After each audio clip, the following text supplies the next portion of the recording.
इसी बीच बिहार के जमुई जिले में बुधवार की देर रात नक्सलियों का आतंक देखने को मिला है। नक्सलियों ने गोली मारकर पिता पुत्र की हत्या कर दी। तो वहीं घटनास्थल पर कई नक्सली पर्चे छोड़कर भी फरार हो गए हैं। बता दें, पर्चों में लिखा हुआ था कि तमाम भाई बहनों से अपील है कि कृपया एसओपी का काम ना करें, इलाके से लुटेरे वर्गों को मारकर भगाएं। घटना जिले के चकाई थाना क्षेत्र के टोला पहाड़ इलाके की है, जहां मृतकों की पहचान टोला पहाड़ निवासी चतुर हैब्रम और उनके बेटे अर्जुन हैब्रम के रूप में हुई। घटना की पुष्टि करते हुए चकाई थाना अध्यक्ष ने बताया कि नक्सली वारदात बुधवार को देर रात की गई, जिसमें नक्सलियों ने पिता पुत्र की हत्या कर दी और शव को कब्जे में लेने के लिए पुलिस की टीम रवाना हो चुकी है। मिली जानकारी के अनुसार बुधवार की देर रात 6 बजे से लेकर 6 से अधिक हथियारबंद नक्सली अर्जुन अब्राहम के घर पहुंचे और दोनों बाप बेटे की हत्या कर दी गई। तो वहीं मौके पर कई नक्सली पर्चे भी छोड़ गए। पर्चों में लिखे स्लोगन से प्रतीत होता है कि मुखबिरी के आरोप में हत्या की गई है। हालांकि स्पष्ट रूप से हत्या के कारणों का पता फिलहाल नहीं चल पाया है। पुलिस की माने तो जांच के बाद ही कारण का खुलासा किया जाएगा।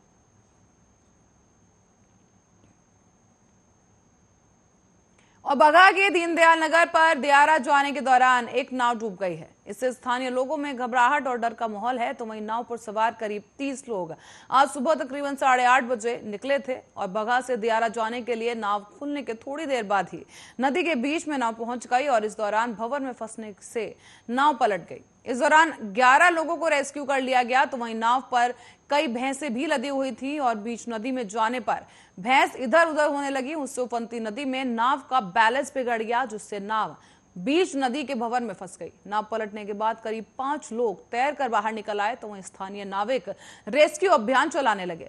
नाव के डूबने के साथ ही घाटों पर तैनात अन्य नाव के मल्लाह नदी में उतर गए और लोगों को तलाश करना शुरू किया। इधर सूचना मिलने पर प्रशासन के लोग भी मौके पर पहुंच गए और तलाश की गई और इस दौरान 5 लोगों को बाहर निकाल लिया गया। नदी की तेज धार होने के कारण लोगों को बचाने में काफी परेशानी भी देखने को मिली। और बिहार में अब जातीय जनगणना एक ऐसा मुद्दा बन चुका है जिसमें पक्ष विपक्ष जोर शोर से एक साथ दिखाई दे रहा है। इस मांग के पीछे हर कोई एक ही बात कह रहा है कि इससे लोगों को फायदा होगा, क्योंकि जब भी हम किसी के लिए योजना बनाते हैं तो उसकी संख्या हमें पता होनी चाहिए। हालांकि कई लोग ये भी कहते आ रहे हैं कि राजनीतिक फायदे के लिए ये किया जा रहा है। इस मामले में अब जेडीयू संसदीय दल के राष्ट्रीय अध्यक्ष उपेंद्र कुशवाहा ने स्पष्ट किया है कि इसमें कहीं से कोई राजनीतिक फायदे की बात नहीं है। उन्होंने बीजेपी को नसीहत दी है तो वहीं पार्टी में गुटबाजी पर निशाना भी साधा। उपेंद्र कुशवाहा ने कहा है कि बीजेपी अगर जातीय जनगणना के पक्ष में अपना मत देती है तो कहीं से कोई नुकसान नहीं है, लेकिन बीजेपी के लोग क्या सोचते हैं और बाहर क्या बोलते हैं पता नहीं। उन्होंने ये भी कहा कि अभी कुछ ही दिन पहले सत्र खत्म हुआ है और सत्र में भी एक खास विषय पर बीजेपी के सांसद ने कहा था कि जातीय जनगणना होनी चाहिए। जातीय जनगणना को लेकर मतभेद जैसी कोई बात नहीं है। बीजेपी चाहती है और पक्ष में भी है। कुछ लोग जरूर है जो इसके खिलाफ कभी कभी बोल देते हैं, लेकिन जो प्रस्ताव पारित हुए उसमें बीजेपी ने भी सहमति जताई है और यह सर्वसम्मति से केंद्र को भेजा गया है। और इसी बीच बिहार में कोई भी आयोजन हो या तमंचे पर डिस्को करना एक आम बात है।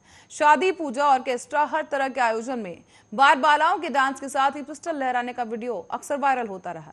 पुलिस की ओर से कार्रवाई के बाद भी इस तरह के आयोजन जारी हैं और ताजा मामला सहरसा का है, जहां से तमंचे पर डिस्को का एक नया वीडियो वायरल हुआ है। आपको बता दें कि मुहर्रम के 2 दिन बाद इन बारबालाओं के साथ डांस का आयोजन कराया गया और अब उसका एक वीडियो जमकर वायरल हो रहा है, जिसके बाद ये मामला सामने आया और ये वीडियो सहरसा के बिहरा थाना क्षेत्र के लोकही का बताया जा रहा है। वायरल वीडियो में साफ दिख रहा है कि एक युवक पिस्टल लेकर लहराते हुए नर्तकी के साथ डांस कर रहा है। जो युवक बारबालाओं के साथ तमंचा लहरा रहा है उसकी भी पहचान कर ली गई। मोहम्मद नाम बताया जा रहा है उसका, कि नाम मोहम्मद अब्दुल्ला है और साथ ही उन्होंने ये भी कहा कि युवक के विरुद्ध मामला दर्ज कर अब कार्रवाई की जाएगी।